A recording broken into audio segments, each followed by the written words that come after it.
Obviously, we got young and old. There's a conflict there. Young Earth, old Earth. We got some young people and old people too. Yeah, but we had some different facts dealing with that. I'd like to deal with, as in your estimation, extra biblical proof. In other words, what's the best evidence that creation is a fact, not just a faith?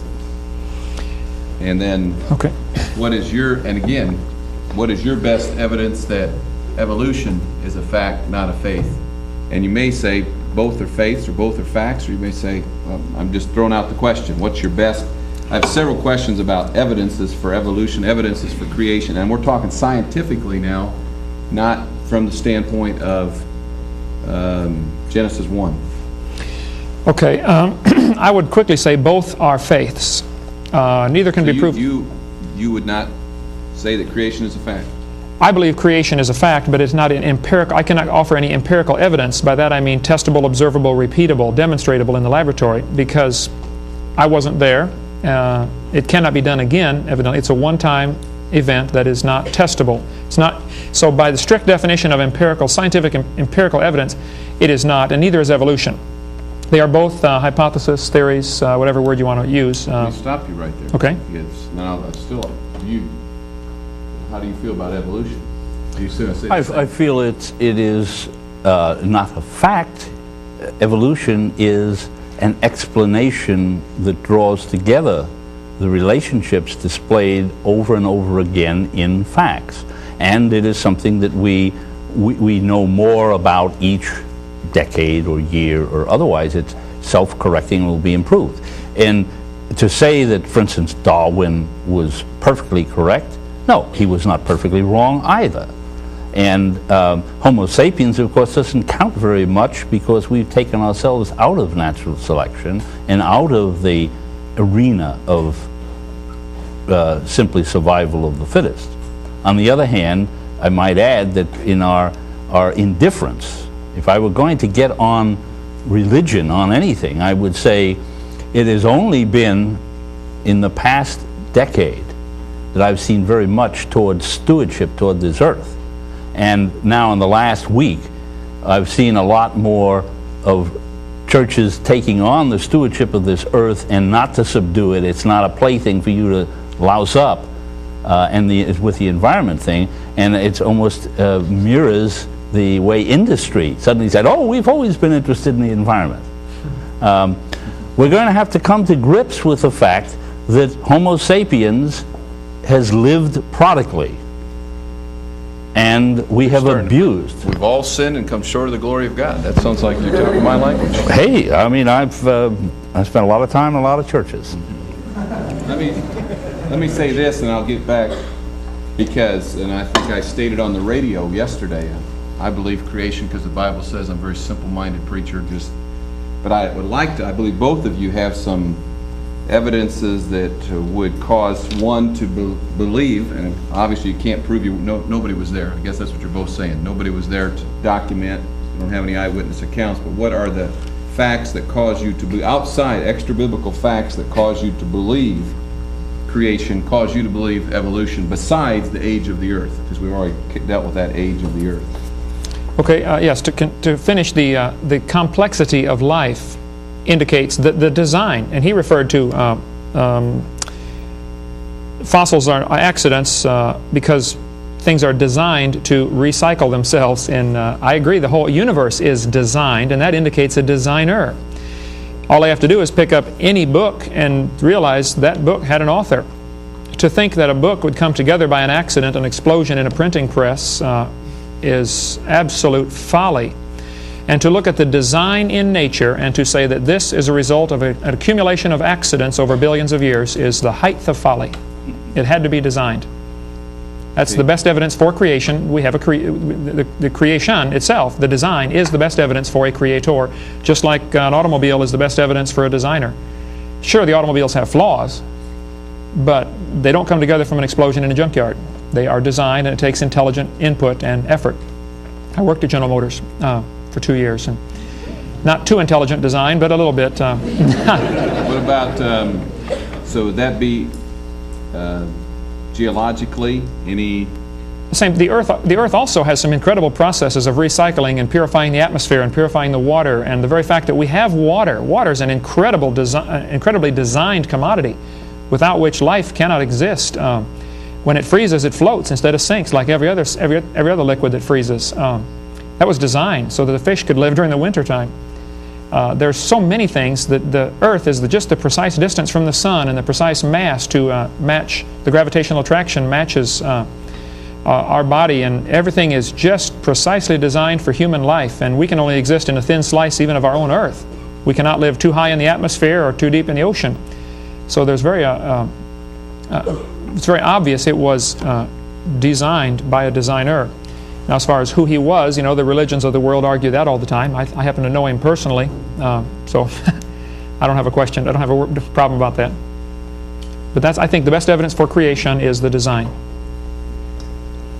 I chuckled not because I was laughing at you, but I was reminded of my paleontological and biological friends who are in the business of classifying and arguing whether this particular creature is the same species as this or that. And since species by biology has more to do with whether they can produce offspring that are fertile, I always ask them, well, how do you know whether this clam could reproduce with that clam fossil? Classifications and design are creations of Homo sapiens. We are the ones who generate classifications. We're very upset when things don't fit our classifications. Whether it be simple, such as, well, it used to be simple. You could tell a boy and a girl from the one in the dress was a girl, and the one with the short hair in the pants was a boy. Those criteria are not valid anymore. And so we have to come up with alternatives. And when it comes to dividing and recognizing species of plants and animals, many times the record is full of examples where a species was named because of the root and another species was named because of the leaf, and when they found that leaf on that tree with that root, that was embarrassing. But because we try to classify things, the shrinks try to classify you in terms of are you psychotic or are you paranoid. Humans are not easily classified, and neither is the rest of the animal and plant kingdom. What do you see as the creation? For whose creation? Judeo-Christian creation? Buddhist creation? There are many beliefs about what creation was.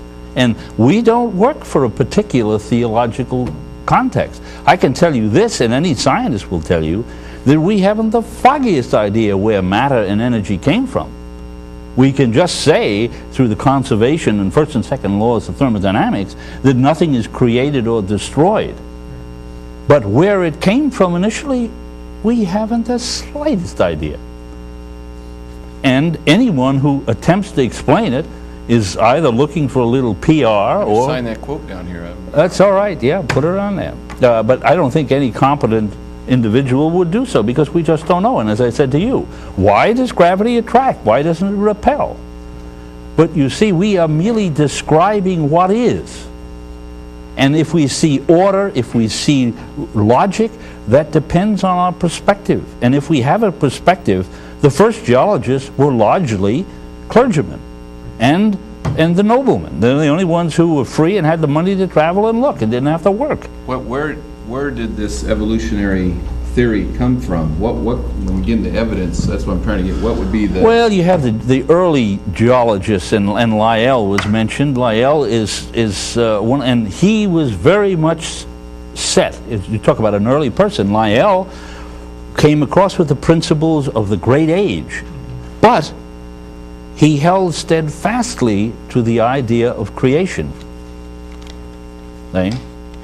And it is alleged, and I don't know this, it was alleged, even though he worked very closely with Darwin, that it was not until Lyell's later years and nearly at death that he admitted that he could see that there was more that he believed in with Darwin's view than with the Bible. But he came from a religious background, and he and a number of others went into geology to try and prove the Genesis thing. They actually had this in mind, which is not to say they didn't contribute, but it is a bias that would go in. And I'm not at all going to say that there aren't geologists or scientists who want to prove that evolution is right, and they will only report the evidence that supports it. And when they run into problems, such as the young lady who called after we went off the air, and she wanted to know about if all this is working well. How do you explain the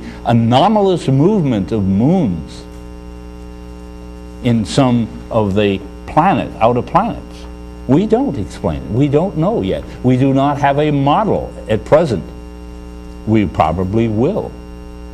That's the challenge of science, is to continually work at it. And if indeed any of you want to set out to prove some of this wrong, you are going to contribute to a greater understanding of that circle of light. If indeed you keep your personal biases and subjectivity out and work toward simply unraveling a relationship and describing it. I had a question, I had a couple of them, but this one was very, brought this up, but the whole question of dating, several questions came about, you know, the part of the dating of how we know that the Earth is old or young by dating process. In other words, by actually these different dating, carbon-14 you mentioned. And someone here says, and I don't know if this is a true statement, that recent published dates of the Grand Canyon gave basement rocks on the bottom of the Grand Canyon dates almost 1 billion years younger than the rocks at the top, and that they were saying how there is not, what causes you to be confident or not confident in the dating mechanisms of today for dating the Earth? Should we, I mean... You don't take one data point. If you remember in sampling or in math, statistical data are worthless unless you have a sufficient cohort of people or a number of points. And when you see these scatter plots, and conclusions are only drawn if you have enough data points. And if you've got, say, 1,000 data points, you're going to find some of these puppies are way off. And if you made your conclusion based on that one, you would be lost. But that's one of the reasons why science thrives on public display of working hypotheses as targets to shoot at. That's how we learn. Because like the blind man and the elephant, we only see our one perspective. And we talk about the universe and the Earth, we're talking about so many different fields.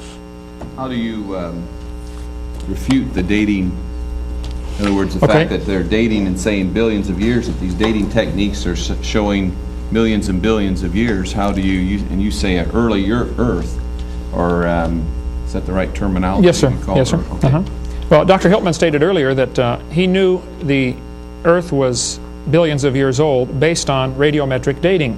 I believe that's an exact quote. And I need to point out to the audience that the great ages for the Earth was established long before any of the radiometric dating methods were invented. Before any of the radiocarbon dating, potassium, argon, uranium, lead, before anybody even thought of those, they had already agreed the Earth was billions of years old. Who were these people who agreed, by the way? Look up anybody in the 18th century, any of the old textbooks, Charles Lyell. Lyell taught the Earth was many thousands of years old. Yes, it did. Based on the geologic column on the order of the strata. On sedimentary records. Sedimentary records. Which are just about as valid as some of the others. And it has improved. And if you look at the age of the Earth when it was projected, and look at the year in which that projection was made, and you put those on a graph, and you will see the closer you come to 1992, the greater the age of the Earth. Oh, and it'll get older, like you said. It'll go to 4.7 billion. And it's just like with pi. We're refining the number out further and further. Well, I would disagree there. I don't think it's refining it. I think they keep adding more time because they come across more problems that they can't solve in a limited time. Lyell said it was 80,000 years old, and the Earth has now grown to 4.7 billion. So it's getting older at the rate of 65 million years per year. What's wrong with it? Why do you not have confidence in their dating mechanism scientifically? Well, the dating methods are based on the geologic column. If I brought a fossil to any university and said, I would like you to date this for me, their first question would be, where did you find it? Because they want to establish an approximate range based on the geologic column. Then they will break off samples and they will test it for either uranium or potassium or lead or whatever radiometric element they're looking for. which decay method they're using, depending upon the approximate age. When they went to the moon, they brought back lunar soil,